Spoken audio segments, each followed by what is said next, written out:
les amis, j'espère que vous allez bien, que vous êtes en forme. Ici Prudence, je suis ravie de vous retrouver aujourd'hui sur la chaîne pour la deuxième partie de comment plaire à une femme. Alors, j'espère déjà que la première vidéo, messieurs, vous aura en fait ouvert les yeux. C'était vraiment mon objectif, c'est qu'on va attirer ce qu'on est dans la vie. Donc c'est hyper important d'abord de savoir qui on est nous-mêmes pour pouvoir attirer une personne qu'on a envie et qui va nous ressembler. Et j'espère également que cette deuxième vidéo va vous plaire. Je suis vraiment très ravie de vous faire cette mini-série en deux parties. Et bien sûr, donc avant qu'on rentre dans le vif du sujet, pensez à vous abonner à la chaîne si ce n'est pas encore fait et pensez à la partager si vous avez appris quelque chose. Et nous, on démarre tout de suite. C'est parti. Donc, alors, pour cette semaine, j'avais vraiment envie de vous partager des petites choses qui vraiment plaisent aux femmes. Donc, je n'ai pas envie de généraliser. Ça, c'est très important. On est tellement toutes différentes que ça ne fonctionne pas pour tout le monde. Donc je ne peux pas te dire par exemple ce que les femmes vont aimer, c'est quand tu. Bien sûr, il y a des choses qui vont être récurrentes chez toutes les femmes. C'est vraiment ce que j'ai essayé de trouver pour vous aujourd'hui. Mais je trouve ça très compliqué parce que je vais vous donner un exemple, mais j'ai justement des petites discussions avec mes amies féminines sur le sujet parce que voilà, c'est des choses qu'on aime bien aborder. Et autant par exemple, moi j'ai des amis qui vont par exemple aimer plutôt les hommes qui sont un peu homme-enfant par exemple. Okay, donc je vais avoir ce genre d'amis. Je vais avoir des amis également qui vont par exemple dire moi je démarre rien tant que j'ai pas du tout un feeling avec une personne en particulier, que ce soit une relation sérieuse ou même une relation sex-friend. J'ai des amis qui vont aussi me dire moi j'attends de rencontrer la bonne personne et je saurai quand c'est la bonne personne. Moi j'ai aussi des amis qui sont toutes différentes en fait. Donc c'est très difficile de généraliser et de se dire pour telle femme il faut faire ça, pour telle femme il faut faire ça. Par contre, j'ai vraiment noté des choses qui sont importantes et que vous allez pouvoir mettre en place, vous messieurs, pour que vous puissiez justement attirer la femme qui vous plaît ou la femme de vos rêves ou la sex friend ou qui vous souhaitez dans votre vie. Alors, pour moi, la première chose, ce que je trouve de vraiment très très important, ça va être de vous intéresser à la personne. Ok ? C'est-à-dire que souvent, on a vraiment envie de parler de nous, surtout maintenant qu'on a fait le point sur nos valeurs, nos centres d'intérêt, etc. On va avoir envie d'en mettre plein les yeux à la personne et lui dire voilà, moi je fais ça, c'est trop cool, etc. Mais en fait, ce qui plaît le plus aux gens, c'est de parler d'eux-mêmes. Ok ? Donc, quand vous avez une nana, ce qui va être intéressant, c'est de vraiment lui poser des questions et de vous intéresser à elle. Et poser des questions mais qui soient intéressantes. Par pitié s'il vous plaît, posez des questions qui light, qui spark, qui pas une question bateau en mode ok, c'est quoi le job de ta vie? Tu peux dire ça, pas de problème, c'est des petites questions. Mais essaye de mettre quelque chose qui va pimenter un peu. Genre ok, c'est quoi le job qui te fait vibrer? C'est quoi que tu kifferais faire?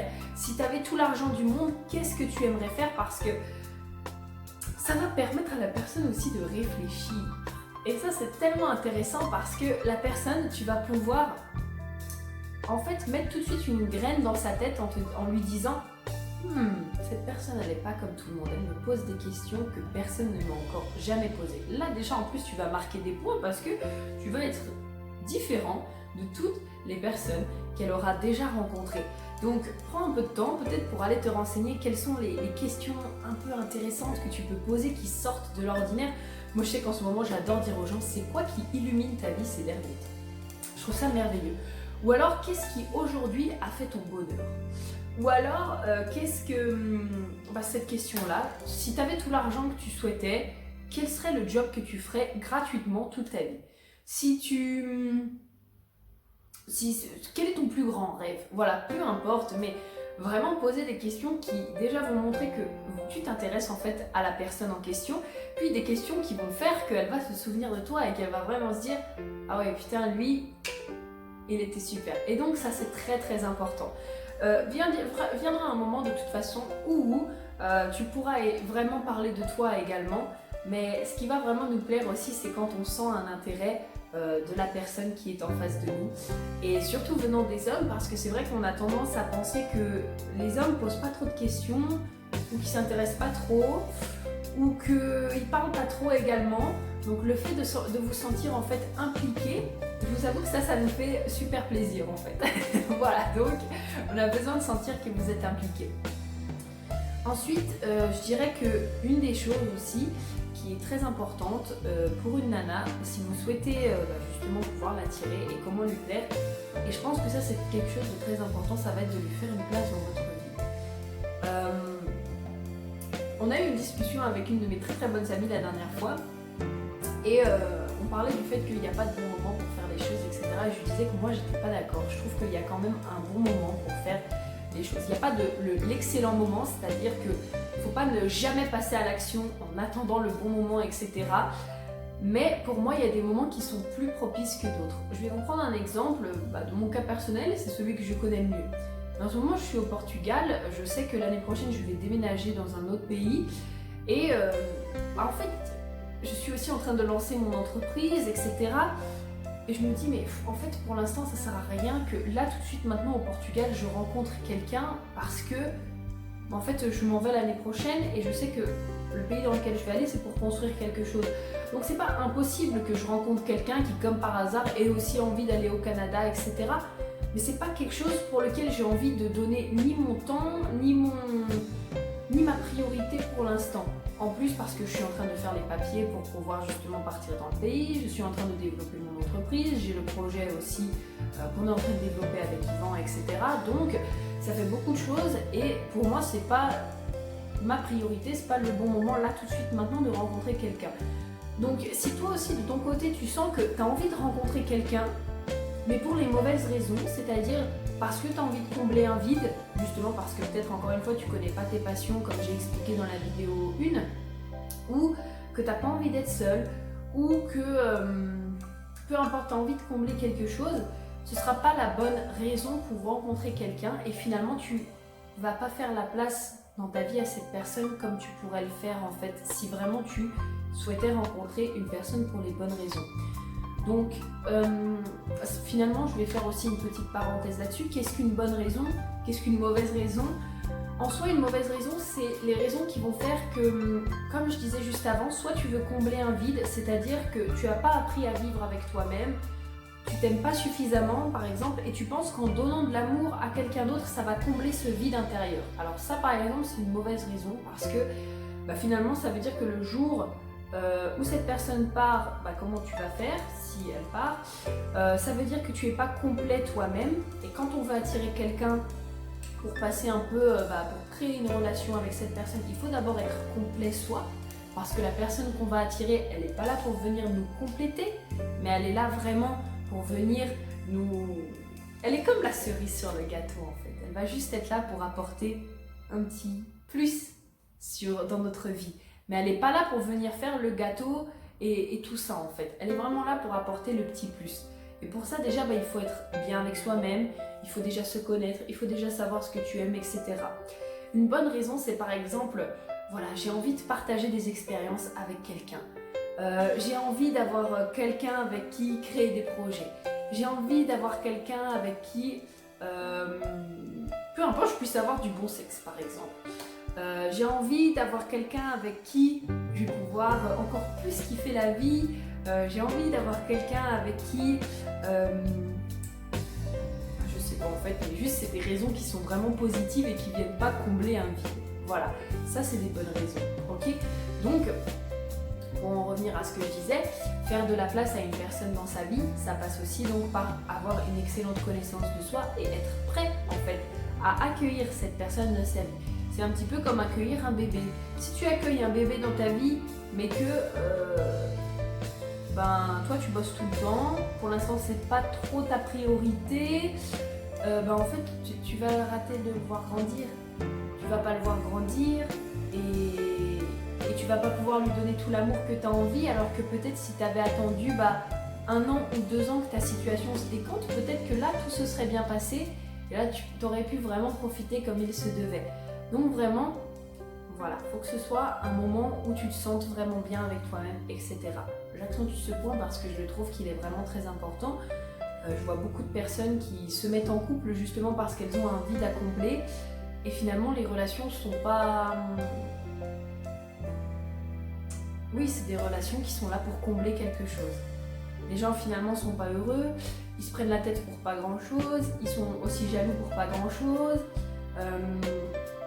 ils laissent pas l'autre vivre parce que du coup comme eux-mêmes ne savent pas ce qui les fait vivre, ils laissent pas l'autre vivre, etc. Ça donne des relations qui sont toxiques. Donc je pense que c'est vraiment un point qui est très très important quand ça vient à plaire à une femme. Voilà, c'est de lui faire de la place dans sa vie et surtout que vous-même vous vous sentiez prêt à lui laisser de la place dans votre vie. Et j'ai encore mes petits post-it. Ce qui va être important et ce qui va plaire aussi à une nana, c'est vrai, ça va être de comprendre quels sont ses besoins. Ça c'est très particulier et ça vient aussi en lui posant des questions, etc. Mais il faut savoir que j'avais fait quelques recherches quand même avant la vidéo et c'est un peu pareil pour vous messieurs de ce que j'ai compris, mais ce qui va nous plaire aussi chez l'autre, c'est cette capacité qu'elle va avoir, la personne, à remplir aussi, enfin pas à remplir parce que juste ça correspond pas à ce que je disais avant, mais j'ai pas le mot exact, mais à nous... Quand tu pas ton mot en plein milieu d'une vidéo, c'est vraiment super. À nous sentir plus sécurisés sur nos besoins, si je peux dire ça. Par exemple, je vais prendre cet exemple-là. Une nana, elle a besoin de sécurité, ok? Elle a besoin de se sentir en sécurité. Si tu la fais te sentir totalement insecure, ça va pas du tout aller, ok? Donc voilà. Une nana, elle a besoin de se sentir par exemple aimée. Si toi tu la fais pas se sentir aimée, ou alors pas de la manière dont elle va le comprendre, pareil, la relation ça va être compliqué.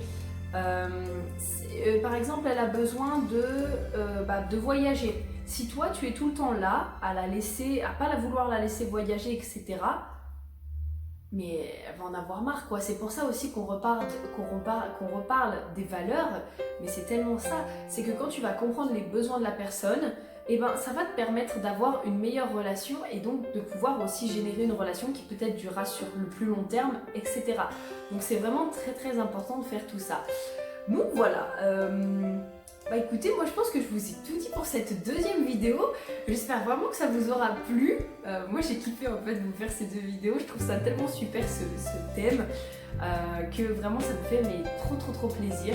Si vous souhaitez d'autres vidéos comme ça, n'hésitez pas à me mettre en commentaire ce que vous aimeriez voir. N'hésitez pas aussi à me dire ce que vous avez mis en place. Et voilà, ça m'a fait trop plaisir. Et moi en attendant, je vous souhaite vraiment de passer une très belle journée.